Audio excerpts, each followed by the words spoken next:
Le voy a dar la bienvenida al señor César Delgado Guembes. Señor, muy buenas tardes y muchísimas gracias por acompañarme esta tarde. Mire que lo he esperado muchísimo tiempo, pero yo siempre digo que lo bueno se hace esperar y le agradezco por estar aquí en el programa. Muchas gracias por la invitación, Mari Carmen. Al contrario, es un halago recibir tus palabras de esa manera. Muy amable de su parte, señor César. Yo quería preguntarle acerca de por qué existe tanto la corrupción. ¿Qué es lo que ha venido sucediendo? Sabemos que eso no es una novedad, lamentablemente, que viene ocurriendo no solamente aquí en nuestro país, sino en distintas partes del mundo. Pero siempre he escuchado de que la corrupción es como un cáncer, ¿no? ¿Por qué hemos llegado a este punto? ¿Por qué siempre llegamos a este punto? ¿Es por una falta económica, por carencias económicas? ¿A qué se debe? En principio, la percepción que yo tengo es que la corrupción es una de las manifestaciones en las que se expresa el mal de nuestra humanidad. La corrupción se caracteriza por consistir en una apropiación de bienes públicos con fines privados. La persona particular utiliza bienes que son públicos para su ventaja o beneficio personal. Sin embargo, la corrupción como mal que afecta a la humanidad puede expresarse como una categoría más amplia, que es a lo que antes se llamaba el pecado. Es decir, una forma en la que el hombre yerra, comete un grave error al calificar incorrectamente un acto que realiza como si fuera positivo, siendo este negativo. Se trata de un error de calificación, se trata de un error de conducta, se trata de un error de comportamiento. Entonces, si la humanidad debe ser definida justamente por no estar constituida por ángeles, como tampoco por demonios, el ser humano es un ser que cae y que como cae se levanta, puede corregirse o puede insistir en su error. El problema que tenemos cuando observamos la manera generalizada en la que estamos observando la expresión de la corrupción, en particular en la vida política y en la vida económica, en gran parte se debe igualmente a otros fenómenos complementarios que nos han permitido poner el lente sobre la conducta humana y su conducta privada en particular. Y esto ocurre porque cada vez existe mayor capacidad de conocer qué es lo que hacemos y por lo tanto tenemos que mirar hacia esas herramientas con las que podemos observar estos comportamientos. Y entre esas herramientas ahora nos encontramos con la existencia de medios como las cámaras, el teléfono, la televisión, los medios de comunicación, la tecnología en general, que nos acerca a la vida privada y comienza a diluirse la distancia que antes existía entre lo público y lo privado. Cuando tú observas con detenimiento la vida privada, caes más en cuenta de los errores que tenemos. Entonces, se observa con mucha mayor nitidez, transparencia y claridad qué somos como seres humanos. Y al observar, nos damos cuenta que aparentemente son otros los que cometen los errores, perdiendo de vista que en nuestro propio comportamiento también somos susceptibles de incurrir en el mismo tipo de errores, aunque matizados, oscurecidos, ensombrecidos o simulados u ocultados. Entonces, esa dimensión de nuestra humanidad es la que tiende a aparecer cuando caemos en cuenta que se magnifica con un lente de aumento lo que hacen particularmente los políticos, pero también cualquier persona de la calle cuando comete un error. Claro, es parte del ser humano cometer errores, aprender de ellos, pero como usted bien lo dice, profesor, qué somos como seres humanos, ¿no? A veces uno creyera de que tal vez las personas con más capacidad, más preparadas, que vienen de un estrato socioeconómico muy bueno, que no necesitarían estar haciendo eso le da a todos, desde el más bajo hasta el más grande. No tiene nada que ver con esta posición económica o social, ¿no? Porque ya hemos visto todo este tema de... Ay, ¿cómo se llama? El mayor corrupto de los últimos tiempos, el brasileño. No, Lula da Silva es el presidente, pero todo lo que han venido a corromper aquí en el país. Entonces, Odebrecht. Personas que supuestamente son, ¿no?, bien estudiadas, egresan de buenas universidades, de buenas familias, y a las finales miren todo lo que terminan haciendo. En realidad, la virtud, como los vicios, son un fenómeno que atraviesa a cualquier persona.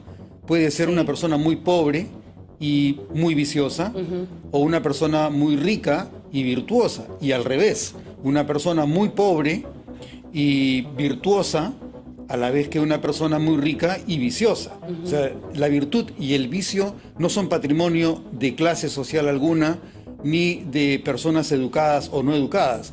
La educación como un título universitario, profesional, como un nivel de instrucción de la persona, en realidad todo lo que te refleja es el esfuerzo que tú has realizado por desarrollar tu nivel cognitivo.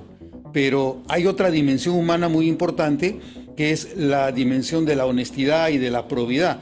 Eso no te lo enseña la universidad. Es cierto. Eso tienes que cultivarlo desde tu hogar, pero a la vez el principal responsable de tener una vida correcta, de tener una vida virtuosa, es cada persona. Y si cada persona no se esmera ni se esfuerza por descartar las tentaciones que te acercarían más a tu animalidad o a tu pobreza, a tu precariedad humana, si tú no te esfuerzas por eso, te vas a mantener en lo mismo. No quiere decir que todo dependa de la voluntad. Tú puedes tener muy buena voluntad, pero también ocurre que hay accidentes que te van dirigiendo, conduciendo, amoldando, o también pueden ser factores típicamente genéticos. De repente algún cromosoma que ha fallado en tu construcción te induce a comportarte psicopatológicamente. Las patologías también son un fenómeno que puede generarse desde el punto de vista bioquímico. Entonces hay una diversidad de factores con los cuales tenemos que lidiar para comprender por qué es que las personas actúan, y en particular no solamente las personas, los grupos sociales, porque a veces hablamos ya no de individuos, sino de organizaciones que se dedican a cumplir una finalidad delictiva, que consiste en apropiarse del bien ajeno, sea público o privado, para su propio gozo y beneficio individual. Eso es lo que sucede mucho, por lo que hemos visto, ¿no?, durante en la historia, con los comunistas, radicales, izquierdistas, porque, a ver, todo lo que viene sucediendo aquí en Lima viene sucediendo en toda la región. Entonces, siguen un patrón que es muy similar, y ya es como suelen decir por ahí, no, ya no puede ser coincidencia esto, sino que va a lo que usted está mencionando, bajo un propósito, un plan, porque lo que ellos quieren hacer es solamente enriquecerse ellos. Porque si no, por ejemplo, el señor Cerrón, con tanto dinero de corrupción que ha habido de aquí para allá y tiene la cantidad de denuncias, haría de repente algo a favor de su pueblo, en este caso Junín, pero a las finales no llegó a hacer nada. O sea, les encanta, pero desgarrarse las vestiduras para llegar al poder, y una vez que están sentados ahí, ya no hacen nada. Lo vemos en Cuba, en Nicaragua, Venezuela, y así sigue la lista. Pero si no funciona, la gente todavía le da esa credibilidad, o cree aún ingenuamente. ¿Por qué somos tan tercos? Bueno, primero yo te diría, haría un deslinde, ¿no? Sí. Yo creo que, así como uno puede hacer una generalización de que el comunismo es la fuente del mal, también hay que dejar de lado algunos aspectos. Hay personas que de buena fe, con sinceridad, con honestidad, creen que el comunismo es una forma correcta de organizar la vida política, social y económica de las personas. Preferiría yo afirmar que se trata de una posición incorrecta y equivocada, aunque sean personas que honestamente están convencidas. Particularmente yo tengo algunos familiares que han militado en el Partido Comunista, y por eso es que tengo que, por experiencia, hacer ese deslinde y ese descarte, porque conozco la lealtad y la probidad de estas personas que yo he conocido y que sé que es lo que creen de manera sincera. Pero más allá de eso, tú haces mención a otra dimensión que tiene que ver, me temo, con la experiencia por la que estamos pasando en relación con las protestas y las revueltas que tienen algún tipo de liderazgo que parece ser que obedece a un patrón común en Latinoamérica. Y ese patrón se basa, creo, fundamentalmente en que se están dibujando como cuestiones de protesta social la desatención que padecen sectores importantes de la población bajo el propósito, creo yo, que disimulado y oculto de utilizar la protesta con fines que no tienen que ver con la efectiva atención de las necesidades insuficientemente satisfechas de la población.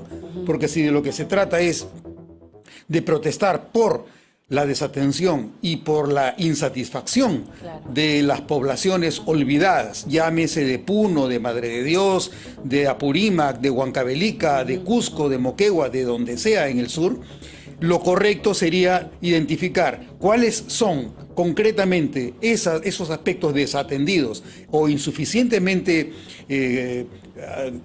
atendidos por el Estado y comenzar a planear medios, presupuesto para atenderlos. Sin embargo, lo que estamos viendo es otra cosa.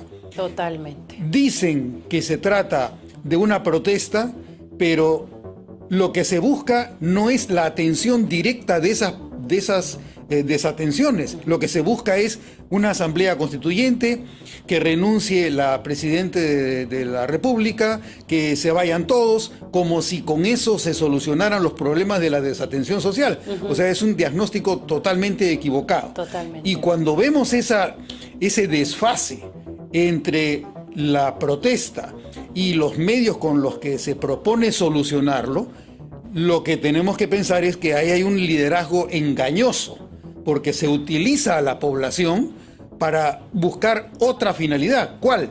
La finalidad que tienen los líderes de minar el sistema de democracia constitucional y representativo con otro modelo político que no es propiamente representativo, como es el de la democracia popular, que termina siendo una democracia totalitaria, como ha ocurrido en China o en Rusia antes de Gorbachev, ¿no?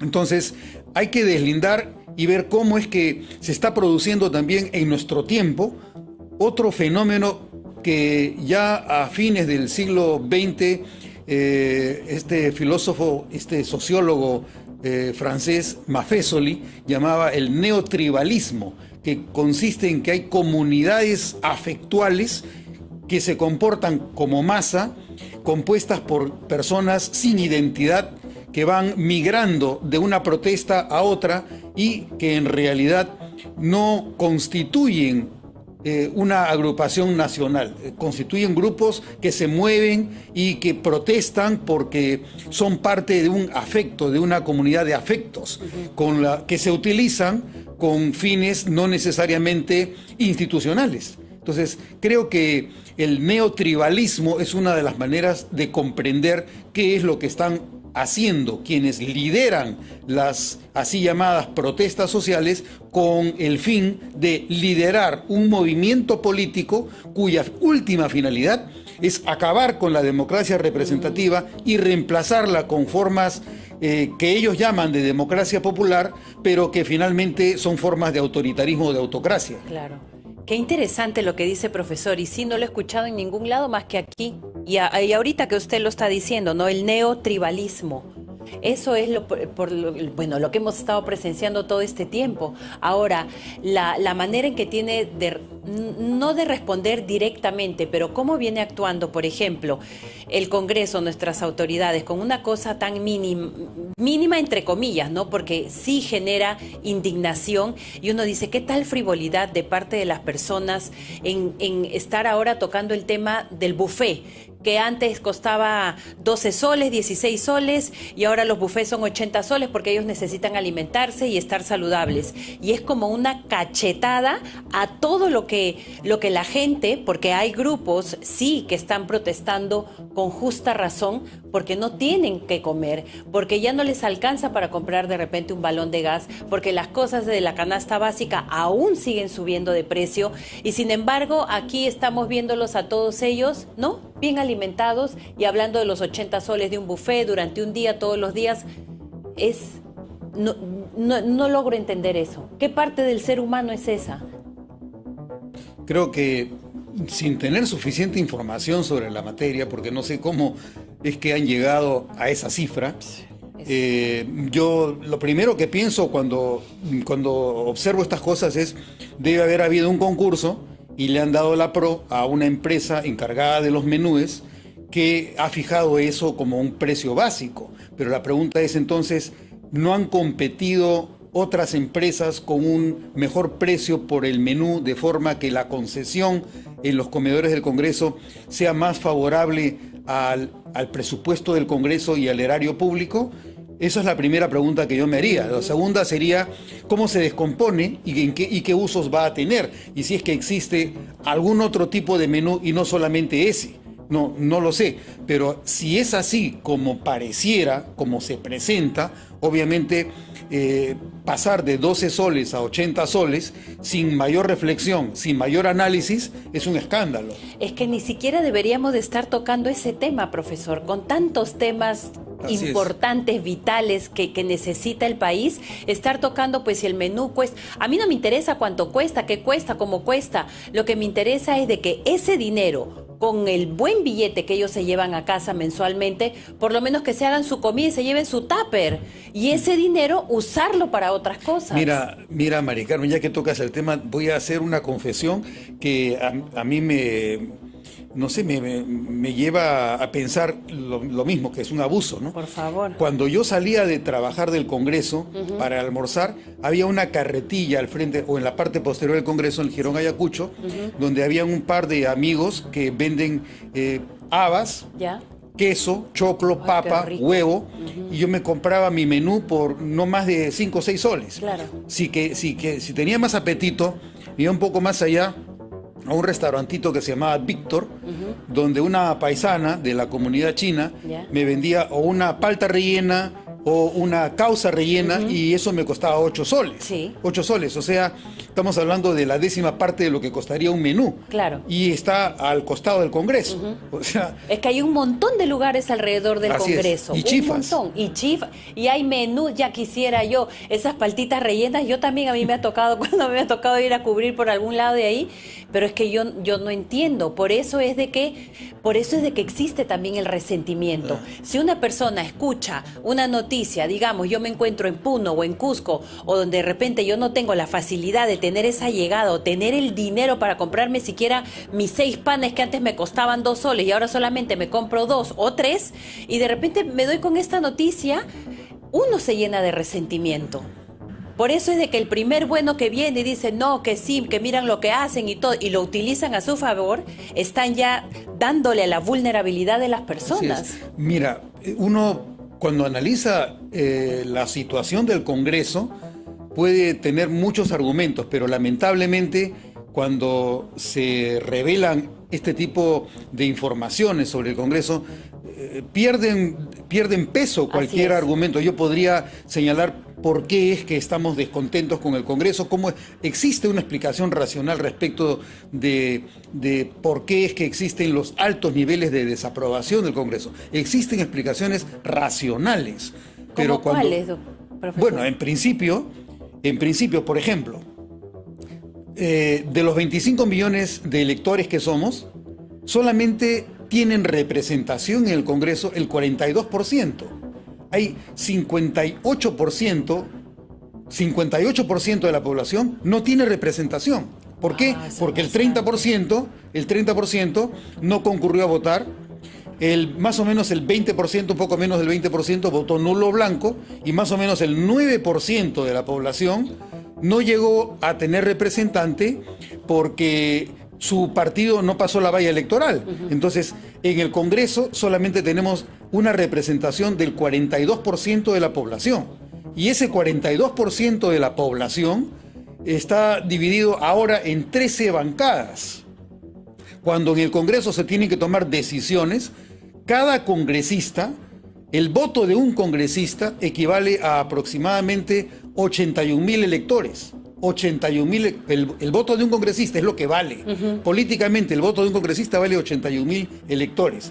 Cuando tú tienes que tomar una decisión con la mayoría absoluta, esto quiere decir que el voto de esos 66 congresistas equivale a aproximadamente 500.000 de electores. Y si necesitas 87 votos, como se necesita para la reforma constitucional o para la elección de los más altos funcionarios de la República, eso equivale más o menos a 700.000 electores. Obviamente, si tú consigues difícilmente los 87 votos o los 66 votos, les cuesta trabajo porque se trata de un Congreso sumamente fragmentado, atomizado, dividido. Obviamente, ese esfuerzo debe significar el respaldo de la misma cantidad de personas en la calle. Seguro. Y eso es lo que no se consigue.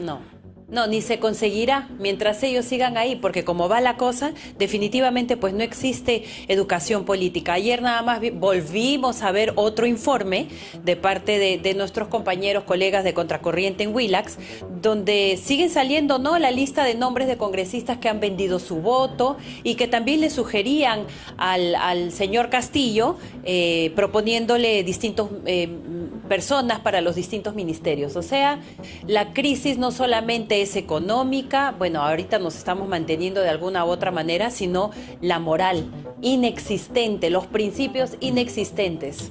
Profesor. Y en gran parte eso se complementa con la ausencia de capacidad y de competencias de nuestra ciudadanía también para evaluar y para comprender lo que está ocurriendo. Y en este fenómeno también es parte ahora la famosa inteligencia artificial, que cada vez está descartando más de nuestra conciencia para endosársela a herramientas que nos reemplazan y que nos permiten vivir sin el cuidado que antes teníamos con nuestra propia conciencia. Sí, tiene toda la razón, profesor, porque justo anoche leía de que el famosísimo empresario Elon Musk hablaba de la inteligencia artificial y de que está poniendo en riesgo nuestra humanidad. Ese es el problema. Ese es el problema. Bueno, profesor, muchísimas gracias por haberme acompañado esta tarde.